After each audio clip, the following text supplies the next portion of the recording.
વર્ષમાં માત્ર એક જ વખત ખીલે છે આ ફૂલ, માત્ર જોવાથી જ ચમકી ઉઠશે કિસ્મત. અંભેટીમાં જોવા મળ્યું બ્રહ્મ ફૂલ.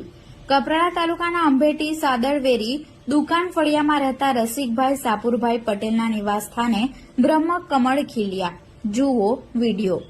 હિન્દુ સંસ્કૃતિમાં માન્યતા છે કે બ્રહ્માજી જે કમળમાં બિરાજે છે એ કમળને બ્રહ્મ કમળ તરીકે પૂજન કરવામાં આવે છે.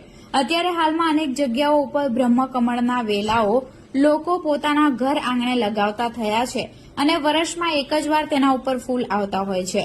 ત્યારે કપરાડા તાલુકાના અંભેટી સાદરવેરી દુકાન ફળિયામાં રહેતા રસિકભાઈ સાપુરભાઈ પટેલના નિવાસસ્થાને રાત્રે બ્રહ્મ કમળ ખીલ્યા હતા, જેને જોતા આસપાસના અનેક લોકો દર્શનાર્થે ઉમટી પડ્યા હતા. લોકોનું માનવું છે કે બ્રહ્મ કમળ ભાગ્યશાળી વ્યક્તિને જોવા મળતા હોય છે.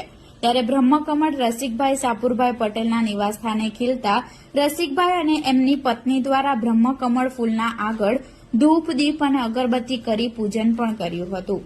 આ ફૂલ મૂળ ઉત્તરાખંડના પહાડી વિસ્તારમાં જોવા મળે છે. પહાડી વિસ્તારમાં આવેલા હિમાલય અને ઉત્તરાખંડના અનેક પર્વતીય ક્ષેત્રમાં 4500 ફૂટ ઉપર આ ફૂલના વેલાઓ જોવા મળતા હોય છે.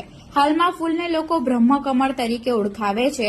તેનું વૈજ્ઞાનિક દ્રષ્ટિએ નામ છે સેસુરા ઓબવેલ્ટા, જે ઉત્તરાખંડ રાજ્યનું રાજ્ય ફૂલ તરીકે જાણીતું છે, જેને હાલ લોકો બ્રહ્મકમળ તરીકે ઓળખાવે છે.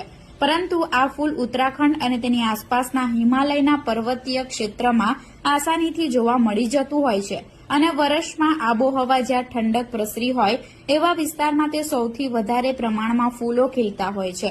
ત્યારે વલસાડ જિલ્લા અને આસપાસના અનેક ગામોમાં હાલ અનેક લોકોના ઘરે તેના છોડ જોવા મળે છે અને દર વર્ષે જ્યારે પણ વરસાદનો પ્રારંભ થતો હોય છે ત્યારે ભેજવાળી જગ્યા ઉપર તેના ફૂલ ખીલતા હોય છે. વલસાડ તાલુકાના અંભેટી સાદરવેરી દુકાન ફળિયામાં રહેતા રસિકભાઈ સાપુરભાઈ પટેલના નિવાસસ્થાને ફૂલ ખીલતા મોટી સંખ્યામાં તેના દર્શન કરવા માટે લોકો ઉમટી પડ્યા હતા.